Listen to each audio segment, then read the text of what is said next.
네, 파이썬 코딩 연교시. 이번 시간에는 변수와 대입문에 대해서 함께 살펴보도록 하겠습니다. 변수. 변수가 무엇이고 대입문이 무엇인지 살펴보도록 하죠.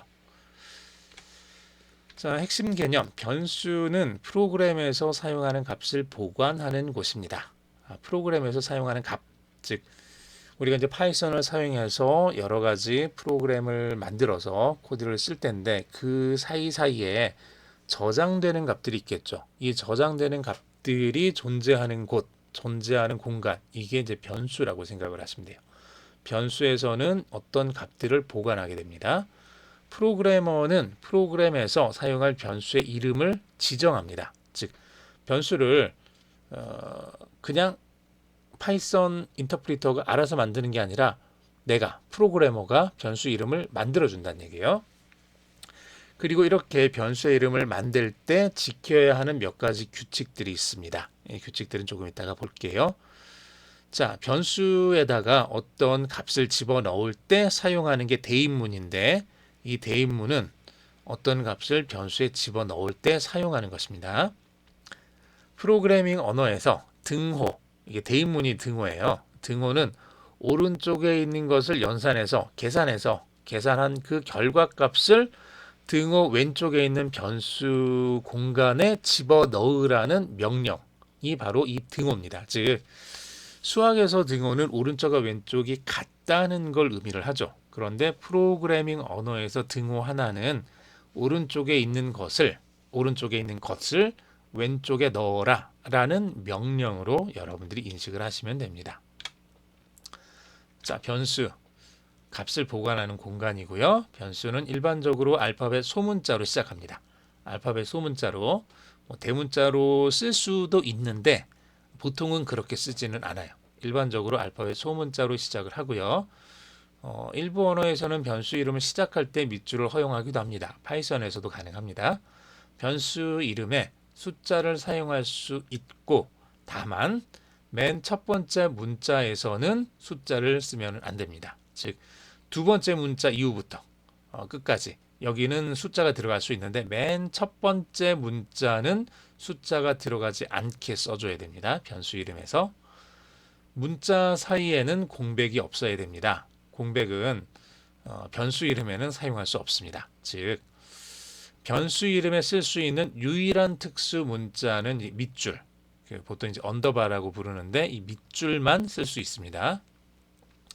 변수 이름에서 대문자, 소문자는 다른 문자로 구분이 됩니다. 그리고 예약어는 변수 이름에 사용할 수 없습니다. 예약어는 이미 파이썬이라는 언어에서 사용되고 있는 어떤 특별한 단어들이 있죠. 이를테면 if라든지 for라든지 while이라든지 continue라든지 이런 단어들은 이미 사용되고 있는 것들이거든요. 이런 것들은 변수 이름으로 쓰면은 안 됩니다. 변수 이름 짓는 그냥 일반적인 방법 하나 알려드릴게요. 요거는 첫 번째와 두 번째 하나의 좀 다른 방법인데 첫 번째 방법은 두 개의 단어를 서로 연결해서 붙여서 변수 이름을 만들 때 그때 첫 번째 단어는 소문자로 시작하고 두 번째 단어의 첫 번째 글자를 대문자로 만들어주는 식인 거죠. 이렇게 테스트 스코어 이렇게 이거를 그냥 둘 다 소문자로 테스트 스코어 이렇게 붙여버리면은 여기 요 모양을 봤을 때는 얘를 어디서 떼서 어떻게 읽어야 될지 어떤 단어와 어떤 단어가 서로 연결되어 있는지가 한눈에 바로 보이지가 않죠. 반면에 왼쪽 같은 경우는 어때요? 테스트 떨어지고 S자가 대문자로 쓰기 때문에 여기 툭 튀어 올라오죠. 그래서 이 모양이 낙타 혹처럼 생겼다고 해서 이제 카멜 케이스라고 부릅니다. 이런 거를. 그래서 테스트 스코어 이런 식으로 해서 두 개의 단어 이상이 연결시켜서 사용을 하되 두 번째 이후부터 단어의 첫 번째 글자를 대문자로 만들어주는 방식으로 변수의 이름을 만들 수 있습니다. 이게 많이 사용하는 방식이에요. 많이 사용하는 방식이고 두 번째 방식은 위에서 봤던 테스트 스코어를 테스트 하나 띄우고 스코어인데 가운데다가 스페이스는 넣을 수 없다 그랬잖아요. 스페이스는 빈칸은 넣을 수 없으니까 빈칸 대신에 특수 문자로 언더바를 집어넣는 거죠. 이렇게 밑줄. 테스트 밑줄 스코어 이렇게 해서 하나의 변수를 만드는 거죠. 하나의 변수인데 두 개의 단어 이상이 결합되어 있는 하나의 변수. 이렇게 하면은 테스트 스코어라는 말 그대로 이제 변수의 어떤 특징을 담고 있는 변수 이름을 만들 수가 있겠죠. 그래서 첫 번째, 두 번째 이 두 가지가 가장 많이 사용되는 변수 이름 짓는 규칙입니다.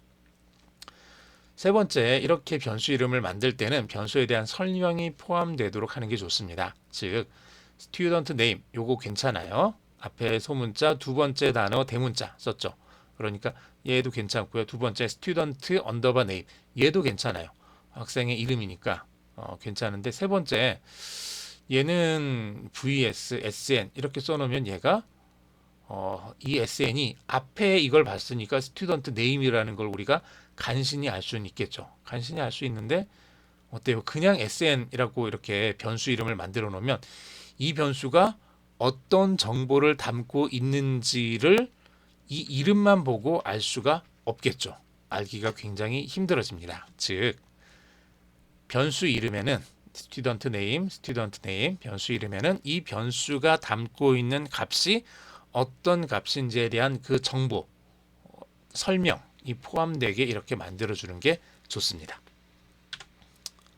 대인문 볼까요? 대인문은 age equal 16 이렇게 써놨는데 16이라는 값을 age라는 변수에다가 집어넣어 줘라 라는 그런 뜻이 돼요.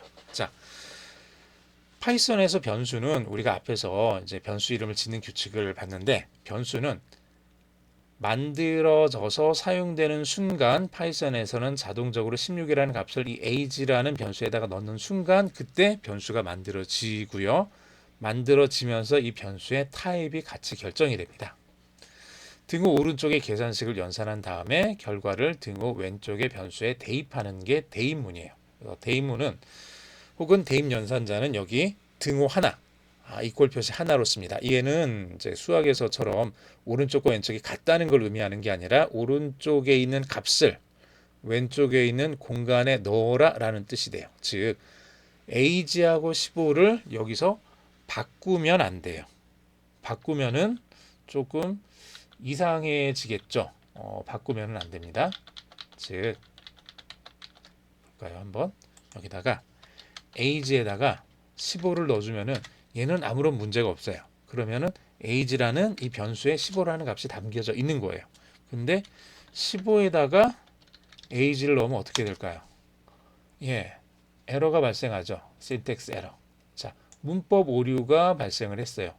cannot 할 수 없다는 거죠. assign to literal. 그래서 15라고 하는 얘가 이제 literal인데요. 이제 문자열. 그러니까 즉 얘는 고칠 수 없는 거예요. 뭔가를 담을 수 없는 거예요. 그냥 그 자체로 존재하는 어떤 값이에요.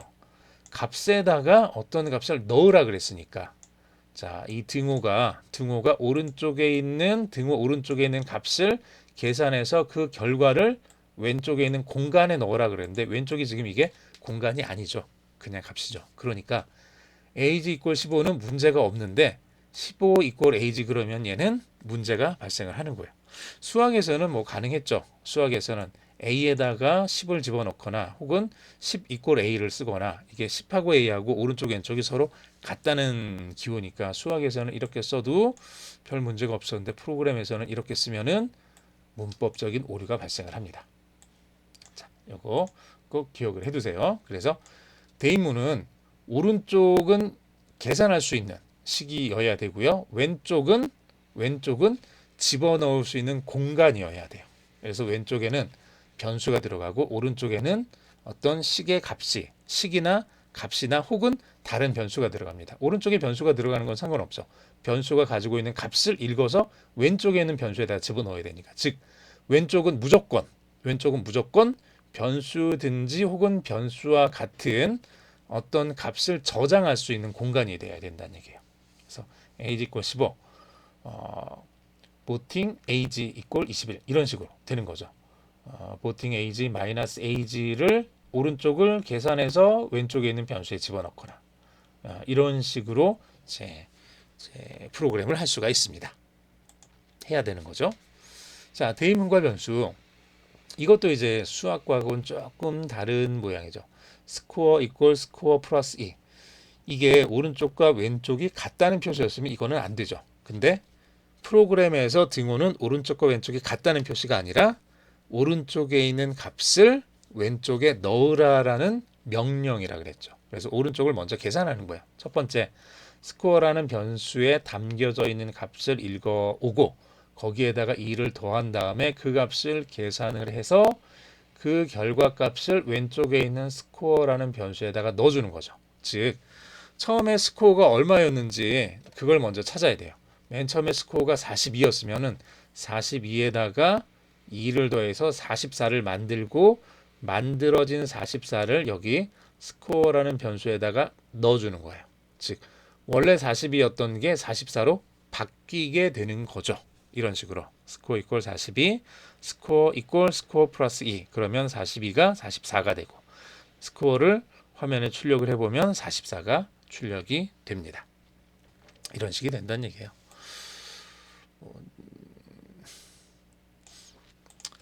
한번 해볼까요? 스코어에다가 41을 넣어보는 거예요. 이렇게. 그러면 스코어가 42가 담겼어요. 스코어에다가 스코어 더하기 2 이렇게 해주면 어떻게 될까요?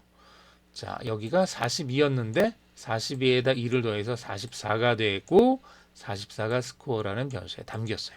이제 스코어라는 변수를 화면에 출력을 해보겠습니다. 화면에 출력을 할 때 현재 점수는 이렇게 화면에 한번 출력을 같이 해볼까요?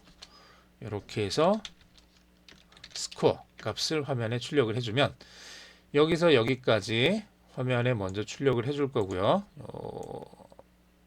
다운표 안에 있는 부분을 그 다음에 쉼표 때문에 한 칸 띄운 다음에 스코어 값 42에다가 2를 더한 44라는 값이 화면에 출력이 되겠죠. 이렇게 현재 점수는 44 이렇게 잘 나왔습니다. 자, 변수는 공간이에요. 항상 램, 컴퓨터의 램에 있는 어떤 공간의 이름을 변수라고 합니다. 이 변수는 데이터를 담을 수 있어요. 데이터를 담을 수 있다는 얘기는 다른 데이터가 이 변수 안에 들어와 버리면 원래 있던 데이터는 사라진다는 얘기예요. 원래 있던 데이터는 사라지고 새롭게 들어온 데이터가 그 자리를 차지하게 됩니다. 정리하죠. 변수는 프로그램에서 사용하는 값을 보관하는 공간, 보관하는 장소, 즉 컴퓨터의 램이라는 메모리 상에 있는 어떤 공간의 이름이 변수가 됩니다. 대입연산자 이퀄은 명령이에요. 어떤 명령이냐 그러면 이 연산자의 오른쪽에 있는 값을 계산한 다음에 그 값을 연산자의 왼쪽에 있는 공간, 일반적으로 변수죠. 변수에 넣어라 라는 명령입니다. 변수 이름은 알파벳으로 시작이 되고요. 알파벳, 숫자, 특수 문자 중에서 언더바 이거를 사용을 할 수 있습니다. 수고하셨습니다. 오늘 여기까지 하겠습니다.